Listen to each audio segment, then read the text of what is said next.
There's a phone inside the old Ridgeway Police Station, a line that's been dead for over 25 years.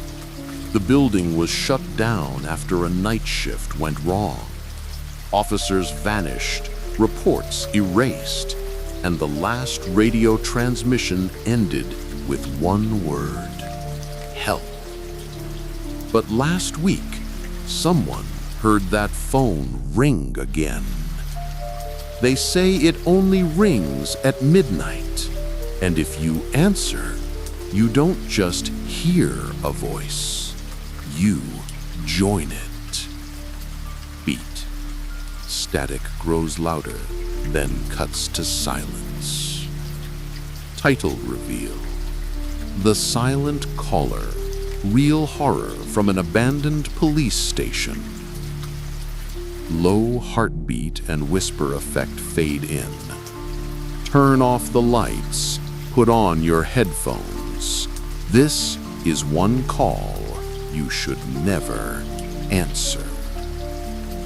The night had settled over Ridgeway like a heavy shroud, swallowing every trace of life as Detective Michael Carter parked his car at the edge of the old industrial district. His headlights illuminated what looked like the corpse of a building, the Ridgeway Police Department, abandoned for over 2 decades, left to rot after a scandal the city refused to speak about. The sign above the entrance still clung to the brick facade, its faded blue letters spelling police with the P missing. The glass doors were clouded with grime, the walls scarred with graffiti and bullet holes. For most people, the station was just another ruin, a relic of a time when Ridgeway still had order. But for Michael, it was personal. His father, Officer Henry Carter, had disappeared here in 1998 during a night shift. No body was ever found, no answers, just silence and an empty badge.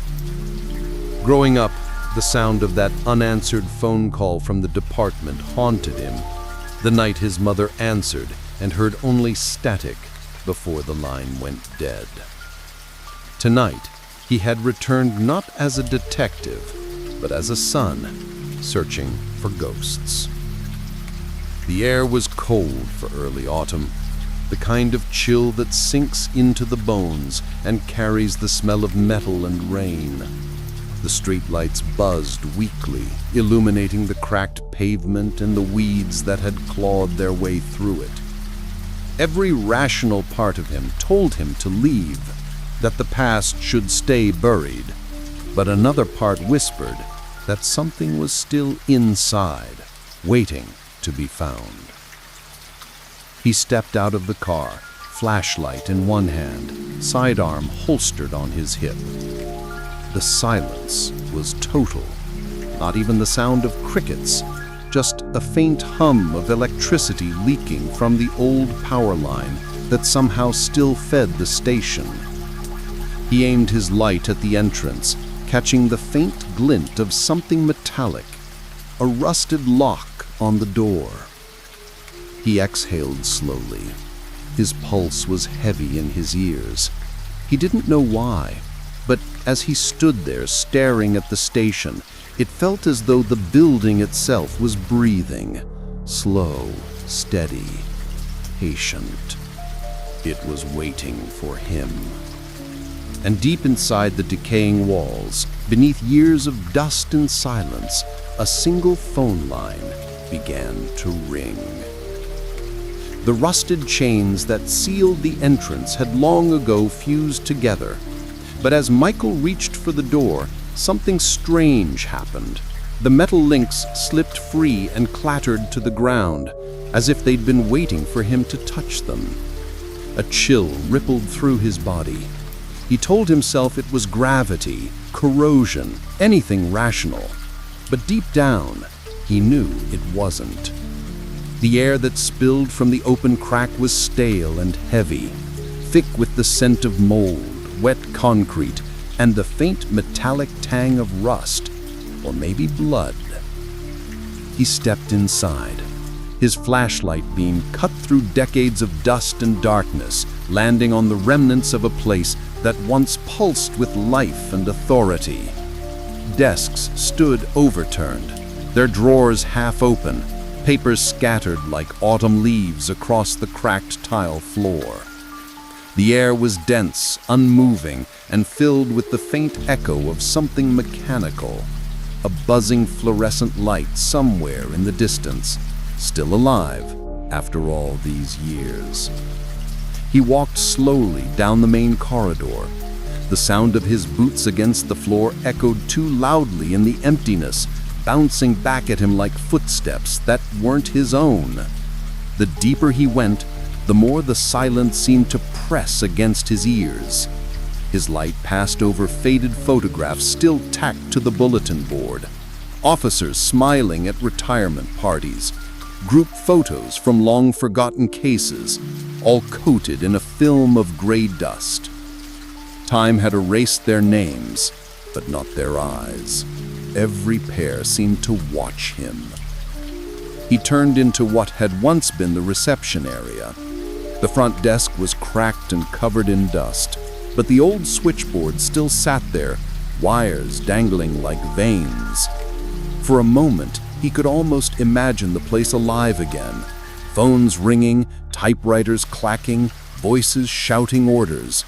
But that illusion died quickly when he noticed the black stains on the floor. Faint, circular marks beneath the layer of grime. Blood, long dried, but unmistakable. Then, cutting through the dead air came a sound that made his heart seize. Ring! He froze. The noise echoed from the far end of the hallway, sharp, mechanical, and impossibly loud in the silence. It was a phone, an old rotary phone, but that was impossible. The building had been disconnected from the city grid 20 years ago. Still, the sound continued, one long hollow ring after another. Michael's flashlight trembled slightly in his hand as he followed the sound, each step slower than the last. The hallway narrowed, suffocating him with shadows. The phone's echo bounced off the walls, disorienting him. It was coming from the old dispatch room. He reached the door and pushed it open. Inside, the room was empty, except for a single desk. On it sat a dust-covered rotary phone, beige, cracked, but ringing loud and steady. The moment his fingers brushed the receiver, the ringing stopped. And then, through the static-filled line, came a faint, trembling voice. "Michael, is that you?" For a long moment, Michael didn't move. The silence that followed the ringing was so complete it felt unnatural, as though the world itself was holding its breath. He pressed the receiver closer to his ear, his pulse thundering in his temples. Then, softly, beneath the static, he heard it again. "Michael, is that you?" His knees nearly buckled. That voice, he hadn't heard it in over 25 years, yet it was burned into the deepest corners of his memory. It was his father, Officer Henry Carter. The same calm, steady tone he remembered from childhood, only now it carried a tremor of fear. Something broken, hollow, like the echo of a man who hadn't spoken in decades. "Dad, where are you? What is this?" he whispered, his throat dry, his voice cracking under the weight of disbelief. Static hissed back, loud and sharp, like the sound of air escaping from a coffin. Then, for a few seconds, there was nothing but that white noise. Then, the faint sound of breathing, shallow, uneven, as if someone were just inches from the other end. "They never left the basement," the voice said, finally, every word dragged out like it cost him pain to speak. Michael's hand tightened around the receiver. Who never left? But the line only answered with distortion, a low vibrating tone that made his eardrum ache.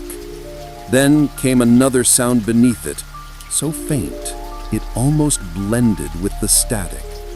Tapping, a rhythmic, deliberate tapping. 3 beats, a pause, then 2. It reminded him of the way officers used to send coded messages through radio clicks. "Dad, if you can hear me," he began, but the voice cut through again, more urgent this time. "Don't go down there, Michael. They'll hear you." The line crackled violently, almost screaming in his ear. He yanked the phone away, heart racing, and watching in disbelief as the rotary dial began to spin on its own, digits whirring backward.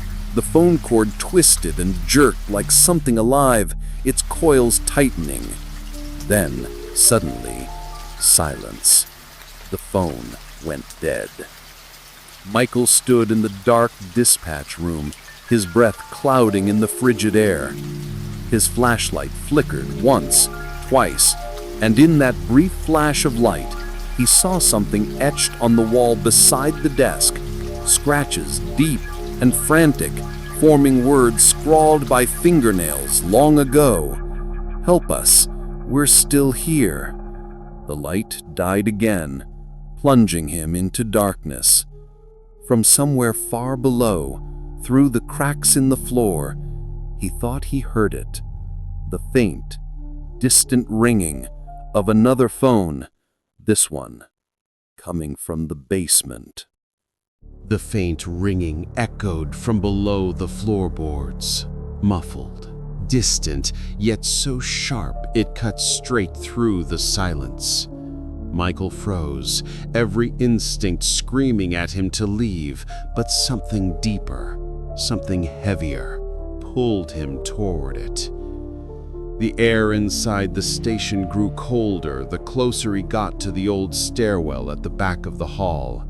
His flashlight's beam trembled against the cracked walls, catching old case photos, wanted posters, and the faded outline of a department seal eaten away by time.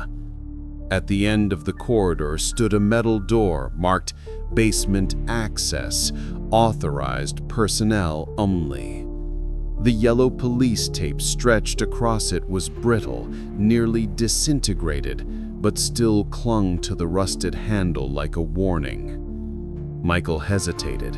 His father's words echoed in his head. "Don't go down there." He should have listened, but curiosity, grief, and the desperate need for truth outweighed fear. He tore through the tape and yanked at the padlock. It snapped apart far too easily, as though it had already been broken from the inside. The door groaned open, releasing a wave of air so foul it made him gag. It smelled like rot, copper, and something else, something human. The beam from his flashlight barely penetrated the darkness below, revealing only a narrow staircase descending into shadows that seemed to move on their own. Each step creaked under his boots as he made his way down. The temperature dropped with every foot of descent until his breath came out in pale clouds. A slow, rhythmic dripping echoed from somewhere unseen, keeping time with his heartbeat. Halfway down, he saw something carved into the wall, deep scratches spelling out a single word: "Stay." He reached the bottom. The floor was slick with grime and old water, the air thick with dust and decay. His light swept across rows of filing cabinets, overturned chairs, and what looked like old holding cells bricked shut. The faint sound of the ringing phone was louder now, coming from deeper in the room. Then his flashlight caught something impossible, a desk lamp glowing faintly in the far corner, its light flickering like a heartbeat. The desk beneath it was still organized, as if someone had suddenly left. A cup of coffee, half evaporated, sat beside a file folder. Michael swallowed hard, his voice barely a whisper. "Hello? Is anyone here?" Silence. Then beneath the hum of the dying light came the soft scrape of a chair moving, though no one was there to move it. He raised his gun, breathing unevenly. "Show yourself." No response, only the steady ringing of the phone, now deafeningly close, echoing through the walls like a scream that never stopped. Michael followed the sound, his hand trembling as he turned the corner. There it was, an old desk phone, its cord stretched taut across the floor, ringing endlessly. But what made him stop cold wasn't the phone. It was the dark, wet footprints leading straight toward it. And none of them were his. Michael's flashlight flickered as he stepped deeper into the basement. The ringing had stopped, leaving a silence so thick it felt alive. He turned slowly, the beam gliding across endless rows of filing cabinets, metal drawers warped with age, their labels faded or torn away. Some had been forced open, papers spilling like entrails onto the damp floor. The smell of mold mixed with something metallic and old, blood that had dried decades ago but never truly disappeared. He stopped at a row marked Cold Cases, 1990, 1999. One of the drawers hung slightly open as though waiting for him. He hesitated before pulling it out. Inside, dozens of folders sat untouched, each marked with a date and a single name. He sifted through them, missing persons, unexplained deaths, officers lost in the line of duty. His finger stopped on one that made his stomach drop. Carter, Henry, officer missing, 1998. His father's file. Michael's throat tightened as he opened it. Inside were only a few items: a faded police report, a shift log, and one black and white photograph. He held it up to the trembling light. The photo showed his father standing in this same basement, smiling faintly, hand resting on the old desk phone. But behind him, in the far corner, was a figure. It was tall, indistinct, almost blending with the shadows. The proportions were wrong, shoulders too broad, head tilted unnaturally. Its face was blurred, as if the film itself had rejected its existence. Michael's pulse quickened. He turned the photo over. On the back, written in smudged ink, were 4 words: "He never clocked out." The desk lamp in the corner flickered again, brighter now, casting long, distorted shadows across the floor. He could see them stretch and twist, all except one. One shadow didn't belong to him. It moved on its own, shifting near the far wall where the old evidence lockers stood. Michael aimed his flashlight toward it, but the beam dimmed, sputtered, and died. He smacked the flashlight, panic rising in his throat. For a moment, there was nothing but black. Then a faint metallic squeal, the sound of a drawer sliding open somewhere nearby. He turned toward the noise, pulse pounding. Another file lay on the floor now, open, though he hadn't touched it. The label read, "Dispatch Log, July 14th, 1998. The page inside was damp, the ink running in streaks. At the bottom, scribbled hastily, in handwriting that looked like his father's, were the words, "Do not answer the call." Michael staggered back, chest tightening, breath shallow. He could feel something watching him now, a weight pressing from the dark corners of the room. And then, from behind him, the phone began to ring again. Louder this time. Closer. He turned slowly. The phone on the desk wasn't ringing anymore. The sound was coming from inside one of the filing cabinets. The ringing stopped abruptly, replaced by a suffocating silence that pressed against Michael's ears until it almost buzzed. He stood frozen beside the filing cabinets, the echo of the last ring still lingering in the air. Then a faint click broke the stillness. It came from the corner desk, the one where the old police radio sat, caked in dust, but still intact. The indicator light flickered once, then again, pulsing like a heartbeat. A burst of static crackled through the speaker, sharp and violent in the quiet.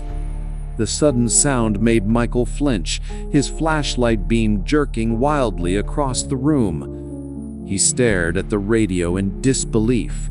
There was no power, no reason it should be functioning, yet the static continued, deep and rhythmic, like the sound of breathing through broken wires. Then a voice came through, low, distorted, and soaked in interference. "Unit 12, do you copy?" Michael froze. That was his father's old call sign. His throat dried. Slowly, he stepped toward the radio, his voice barely a whisper. "This is Detective Carter. Identify yourself." The static swelled, swallowing his words. For a moment, he thought he heard laughter buried in it, faint, distant, the kind that doesn't sound human. Then, after a long pause, another voice broke through.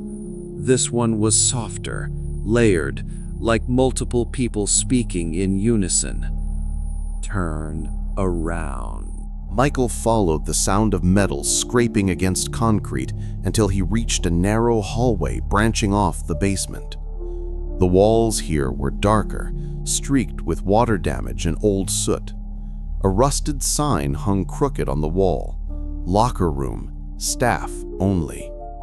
The door was half open, swaying slightly with a faint squeal every few seconds. He hesitated at the threshold. The stench inside was unbearable. Damp clothes, rot, and something chemical that stung the back of his throat. He covered his mouth with his sleeve and stepped in. Rows of lockers stood in uneven lines, their doors dented and peeled with rust. Some hung open, uniforms still dangling inside, like forgotten skins. The floor was littered with shattered mirrors, broken badges, and dried footprints that led nowhere. A drop of water fell from the ceiling, echoing through the room like a heartbeat. And then, the sound that made his blood turn to ice. A faint rattle. One of the lockers at the far end was shaking, its metal door trembling like something trapped inside was struggling to break free. Michael raised his gun and approached slowly. The closer he got, the louder the noise became, metal banging against metal faster and harder. His flashlight beam shook as he extended his hand toward the handle. "Hello?" he whispered. "Is someone in there?" The locker stopped rattling. Silence. For a long moment, nothing moved. Then, with a sudden metallic shriek, the door burst open. A uniform fell out, limp and heavy, collapsing at his feet. The fabric was still damp. On the chest, the name tag gleamed faintly under the light. Carter. His father's uniform. His throat tightened as he knelt to pick it up. The police radio, still clipped to the shoulder strap, crackled once, though the power light was off. A distorted whisper seeped from the speaker. His father's voice. "You shouldn't have come back." The light bulb above him flickered violently. The radio crackled again, louder this time, cycling through static before settling into a sound that didn't belong. A chorus of breathing, dozens of voices gasping in unison, as if the entire station had exhaled at once. Michael dropped the radio and stumbled backward, slamming into another row of lockers. The metal rang hollow. From inside, something knocked back. 3 slow, deliberate bangs, echoing like a message. He turned toward the exit, his pulse pounding. But the doorway had changed. The light from the hall was gone, replaced with pitch-black shadow. His flashlight dimmed until it was little more than a dying glow. The sound of dripping water returned, louder now, faster, until he realized it wasn't water at all. It was footsteps, wet ones, coming from behind him. He spun around just as the bulb exploded overhead, plunging him into darkness. They found the station empty. No sign of Detective Carter. Just one phone, still off the hook. When they played back the security feed, there was only one thing left on the audio. A man's voice whispering through static. Unit 12, reporting for duty. Some say if you drive past Ridgeway after midnight, you can still see the station lights flicker on and hear that same phone ring, waiting for someone else to answer. Thank you for watching The Silent Screams. Another true horror awaits if you're brave enough to pick up the call.